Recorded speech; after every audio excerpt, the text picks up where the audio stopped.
All right, so first thing we're gonna do is I got a potato peeler, and I've got this, a seedless cucumber.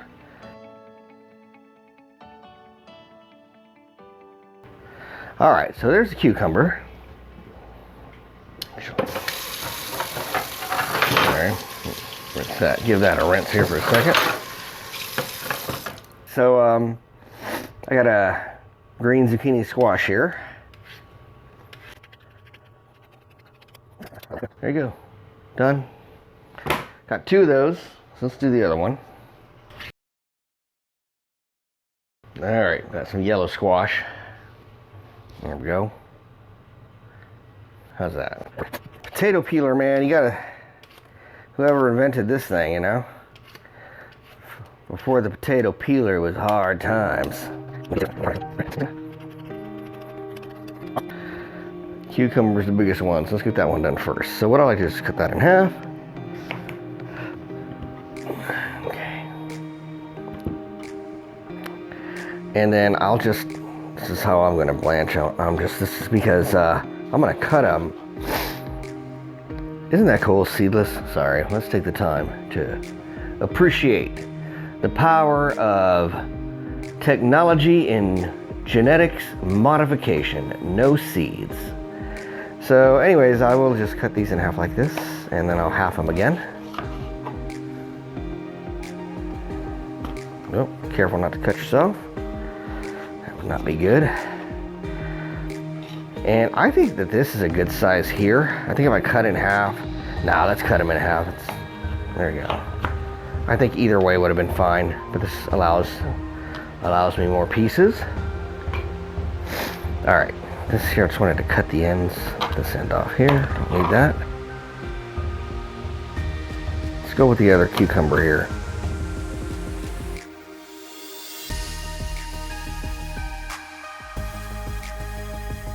There you go, I think that's good. I'm just gonna chunk that in once it's blanched, and it'll sink to the bottom that way. Blanching. Good stuff, right? We're doing it because it sinks, but there's other advantages to blanching these vegetables. Mainly, you're brightening up the color by doing it, and you're also kind of cooking them, softening them up a little bit, but not long enough that you're going to cook out all the nutrients. That's what's great about blanching. All right, this is the last of the this is the green zucchini squash here. So we're done there. So that's what we're going to blanch. Put them in there. And then we get some water boiling. Okay, took a minute, but this is kind of a big container. There you go, about 30 something pieces. I think the cucumbers will blanch faster. I'd probably, if I was just doing them by themselves, I'd probably just go maybe 3.5 minutes on those. But I'm gonna go 5 minutes altogether on them. So I'll set the timer up real quick here, let them go. Yeah, I don't know if you can hear that, but there you go. So I want to hear that. That's typically the noise you want to hear when you're boiling water. And when you put your vegetables in, you don't want that noise to go away. You want that to stay constant through the 5 minutes, in my opinion. So I'm going to give it an extra 2 minutes, just to be sure with a cover. That way I'm not losing any heat. And I've got a bowl in the sink ready. So I'm going to pull this out here in about 1.5 minutes and pour these vegetables into a bowl, and I'm going to throw ice on top of them. Check this out. Oh, it smells wonderful, actually. All right.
I'll save a couple of pieces to dump in the tank, and then I'll also cut to some frozen pieces, and you guys can check that out. Okay.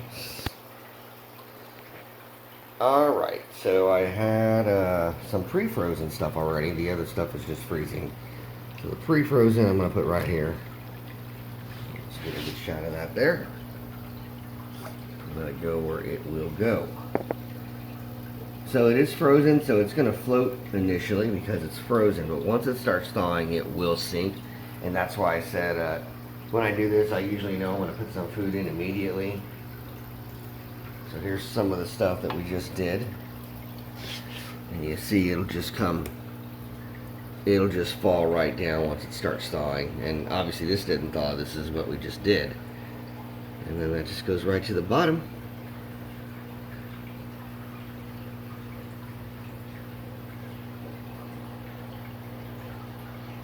And let's see if we can't get a shot of them enjoying that, huh? So I'm standing here, the light's on, and they're just hiding. So let me just walk away for a little bit and I'll come right back to see if they start going at it. Alright. I literally just powered the camera off and they started moving, so it's crazy. I walked in here and yeah, you know, we'll say a public service announcement. Don't go buying a bunch of tanks unless you can afford tops. Oh, look, this the one that was frozen here. Look at that; it's coming down already. That didn't take long at all. Maybe all of about 5 minutes, if that. Probably more like 3.5, 4 minutes, and it already fell. So that's cool. And then there's another piece here that should be falling. Yeah, it's still up top, right under the light here. There we go. The guppy grass is probably holding it from falling. We can't have that. Let me come around here and we'll see if I can't get that to fall over there. There we go.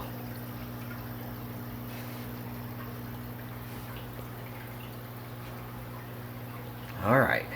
Anyways, yeah, put some tops on your tanks. Like I said, if you're looking at getting into this hobby and you want a bunch of tanks, again, just slowly, incrementally get them, unless you can afford to do it all in one shot. Not many people can. I don't know a lot of people that can. Look at me. I'm one of those people. I don't have tops on all my tanks. But you want to do that for plenty of reasons. The first reason is you can get fish that jump out. That's what I was going to say.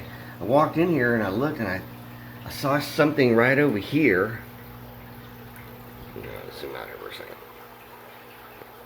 Right over here, and it looked like a piece of like plant or something, which is, you know, like a dead bark or something, which wouldn't be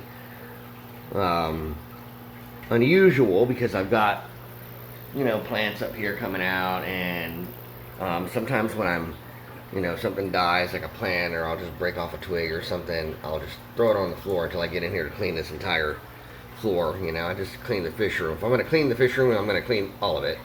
So I let it get to kind of be a mess, and then I'll clean. But anyways, I thought it was something else, and then I thought, wait a minute, am I looking at a fish? And sure enough, I had an algae eater in my miscellaneous tank. I guess he's getting pretty big, but maybe he was getting muscled around by somebody else, or it could be that a lot of times these fish here in this miscellaneous tank will get startled, because when I come into the door or come in through the fish room from this door, I open the door, they get startled. I would think that if one jumped out as I walked in, I would notice it though. Yeah, get some tops for your tanks. Try to do that. The other reason you want a top for the tank is obviously the evaporation. The evaporation process that happens much faster when you don't have a top in the tank. I've got a top here, and you'll see a little evaporation, but that's because I had the top open for a couple of days, not realizing it. And you know, I don't think my angelfish are going to jump out. These little babies here, getting big,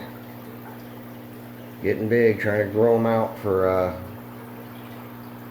buyer that wants to buy them big. So Anyhow, here we go. It's good. It's good to be talking. Good for them to get used to the fact that I'm just standing here not doing anything. And look at that. Somebody's about to make a move. There we go. And so I'm just going to slowly, without spook him. This is a male. And he's right on it, man. Right on it. That's a pretty good shot. So I've only got a few minutes here because my SD card's not in here. So I've got like maybe a minute and a half to show you. But I think you get it. I think you see it. And I'm going to pause here. And if I can get the other, well, I'm going to stop here. I'll add more if we can get it to go here. Get another one, getting that piece right there. And I'm thinking the guy's going to be right here. This guy right here underneath. Could probably reach my hand in or knock it down. But I'll let them just do their thing.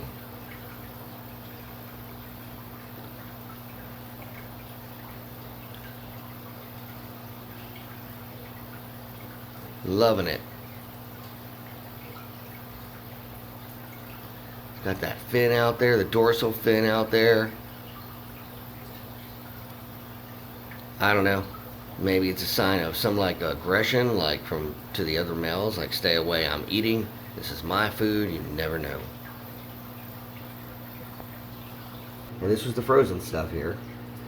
Again, it's been all of maybe 10 minutes total now for him to just get in there and start going at it.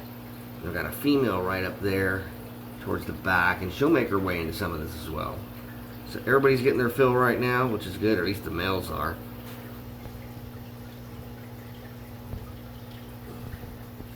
I just can't get the food in the shot, but he's on some. Now he's coming out.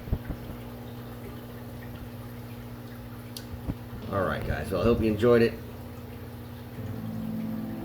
He finished his up already. And so probably the female will just come out here momentarily and grab some of that stuff. She's already moving around, so. What's up, Big Daddy? Actually, that's Blue Mama. Here's Big Daddy. Oh. You guys be good. Like and subscribe. Blanching for the Plecos. If you love it, we'll eat it. We'll see you guys in the next one.